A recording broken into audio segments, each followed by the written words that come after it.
The Hunter Valley, New South Wales, 1953. 2,000 tons of coal, a gradient of 1 in 50, half a mile of loaded wagons on curved track through the valley. In front of it, one locomotive, 484 plus 484, 16 coupled wheels on 8 driving axles, 265 tons in working order. Attractive effort, after 1958 modifications, of 63,016 pounds force. This was not a locomotive anyone had ordered easily. Not at first, not for years. What you are watching is the AD-60 class Garratt, the largest steam locomotive ever built to run in the Southern Hemisphere. And behind it, if you follow the engineering record back across 45 years and 3 continents, is a design that was refused before it was ever built. Refused by the first manufacturer who examined it. Refused by the board of the firm that eventually produced it. Ignored for nearly 2 decades by the mainline railways it was built to serve. 1,636 locomotives, 86 railways, 48 countries. The most commercially successful articulated locomotive design in the history of steam. It began with a man almost nobody remembers. His name was Herbert William Garratt, born in Hackney in 1864. Apprenticed at the North London Railway, works at Bow. By the time he conceived his articulated locomotive design, he had spent most of his working career abroad. District Locomotive Superintendent for the Central Argentine Railway, Superintendent for the Central Cuban Railway, for the Lagos Government Railway, for the Lima Railway of Peru. He understood difficult railways. He understood the narrow gauge problem, how to produce a locomotive with sufficient power for steep grades and light track without exceeding the axle loads the infrastructure could bear. The other articulated designs had tried to solve this from beneath, placing more wheels under a lengthening boiler. The mallet achieved enormous size, but retained the fundamental constraint.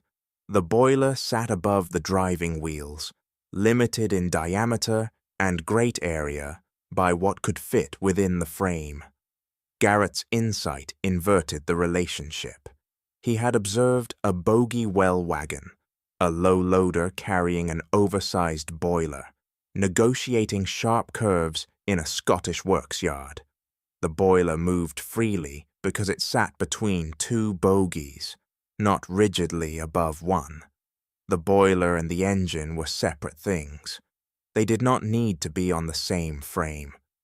He returned to Britain in 1906, working as NSW Government Railways inspecting engineer. The design was already in his mind. In 1907, he walked into a Manchester locomotive works with a concept that would eventually run on 86 railways across 48 countries. The men in that boardroom told him it would not work. Before we continue, if this kind of railway history matters to you, consider subscribing to the channel. Every video here is built around the locomotives and railway systems that the standard histories overlooked, the machines that outperformed their celebrated counterparts, the engineering decisions that were ahead of their time, and the railway lines that shaped nations without receiving the recognition they deserved. If that is the kind of documentary worth watching to you, the subscribe button is how you tell us. And we want to hear from you. Did you work on the railways as a driver, a fireman, a fitter, a signalman, a track engineer? Did a parent or grandparent spend their career on a railway that is no longer operating, on a locomotive class that is no longer preserved, or in a workshop that is no longer standing? Leave it in the comments. The people who actually operated these machines know things that do not appear in any published railway history. We want to hear from them. Now, back to the locomotive. That boardroom was Kitson and Company of Leeds. They were already committed to their own articulated design, the Kitson-Meyer, and had no interest in examining a competing principle from an engineer with no financial backing. The proposal was refused. Garratt took the concept to Beyer, Peacock and Company in Manchester. He was there on a routine inspection of locomotives being built for the New South Wales Government Railway. While at Gorton Works, he seized the opportunity to present his idea to the directors. They were, by later accounts, only marginally more interested than Kitson had been. What changed the outcome was circumstance. Beyer-Peacock were seeking to expand their product range. A draftsman named Samuel Jackson had been working on mallet proposals for railways in Portugal and Chile. He recognized the structural logic in Garratt's concept, and the two began detailed design work together. The provisional patent was filed in July 1907. The full patent was granted in June 1908. But the institutional resistance did not end there. In October 1907, Beyer-Peacock submitted a Garratt proposal to the New South Wales Government Railway. It was not proceeded with. When the Tasmanian Government Railway inquired about a locomotive for the North East Dundas Tramway, Beyer-Peacock first submitted a mallet design. The Garratt was offered as an alternative. Tasmania chose it, with modifications to the compound arrangement that Garratt himself would later describe as unnecessary complications. The world's first Garratt, K1, was delivered in 1909. It weighed 33 tons, tractive effort of approximately 17,900 pounds force, a narrow-gauge locomotive on a tramway at the edge of the world. The railways of Britain, France, Germany, and the United States saw no reason to look twice. The design advantage was structural, and it was permanent. In every conventional articulated locomotive, the mallet, the Fairley, the Kitson-Meyer, the boiler sat above the driving wheels. And the wheel arrangement restricted the boiler's diameter, its great area, and the depth of its firebox. To increase power, the engineer had to lengthen the locomotive. Lengthening the locomotive created its own complications: rigid leading engine units, complex high-pressure steam piping, machines too long to negotiate the very curves they were designed to work. The Garratt removed all of those constraints in a single step. The boiler sat on a central girder frame, suspended between two independent engine units, each on its own bogies. The boiler could be as large in diameter as the loading gauge allowed. The firebox was no longer squeezed between frames. It could be as wide and as deep as the designer required. The engine units, carrying only cylinders, motion, and water tanks, pivoted freely.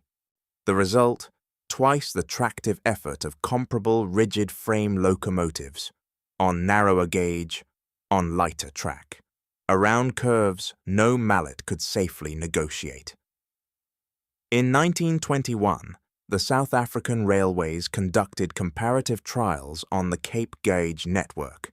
A Beyer-Garratt 260 plus 062 competed against a Class 14B 482 tender locomotive and a mallet of Class MH. The trial engineer, W. Cyril Williams, reported the result plainly. The Garratt was superior in all regards. South African Railways eventually ordered over 400 Garratt units across multiple classes. The Class GL of 1929, 8 locomotives on 3'6" gauge, produced a tractive effort of 89,130 pounds force, The Union Pacific Big Boy, the largest steam locomotive in North America, produces 135,375 pounds force on standard gauge. The GL achieved 2/3 of that figure on track nearly 2 feet narrower. By the late 1920s, Beyer-Peacock's order book was full. The design that no one had wanted had become the commercial engine of the most successful British locomotive exporter of the interwar years. Herbert Garratt died in Richmond, Surrey, in September 1913. He was 49 years old. He did not see the 1921 South African trials. He did not see the LMS Order 33 Garratts to haul 1,450-ton coal trains across 126 miles of the Midland Main Line. He did not see the East African Railways deploy the Class 59, the most powerful meter-gauge steam locomotive ever built, with a tractive effort of 83,350 pounds force, remaining in revenue service until 1980. He did not see the AD-60 working the Hunter Valley. He did not see any of it. What he left was a patent, a concept, and the argument that the boiler and the engine did not need to be on the same rigid frame. By the time the patent expired in 1928, Beyer-Peacock's commercial identity was built on it. Employment at Gorton Works had grown from 350 to more than 2,500, largely on the strength of Garratt orders. By the time the last Garratt left the factory in 1968, 1,636 of them had run on 86 railways across 48 countries. No other articulated locomotive design came close to that record. The manufacturer who first refused the design, Kitson and Company, closed in 1938. Beyer-Peacock, who had been only marginally more interested, built over 1,000 of them. The Garratt is gone from revenue service. The company that built it is gone. The AD-6 OJs are preserved, 4 of them, in New South Wales, the last surviving examples of the largest steam locomotives the Southern Hemisphere ever produced. The engineering argument Herbert Garratt made in a boardroom in 1907, the argument that was dismissed before the first drawing was complete, turned out to be correct. The operational record of 86 railways across 5 continents confirms it. The board members who said no did not change that. If this is the kind of railway history you want to keep watching, subscribe to the channel. There are more locomotives, more railway systems, and more engineering achievements still to document. And if you have a connection to what you just watched, a family member who drove a Garratt class, worked in the workshops that maintained them, or operated on any of the railways that deployed them, tell us in the comments. What did they drive? Which railway, which depot, which line? The people who operated these machines are not in the standard histories, but the engineering record depends on what they remember. We want to hear from them.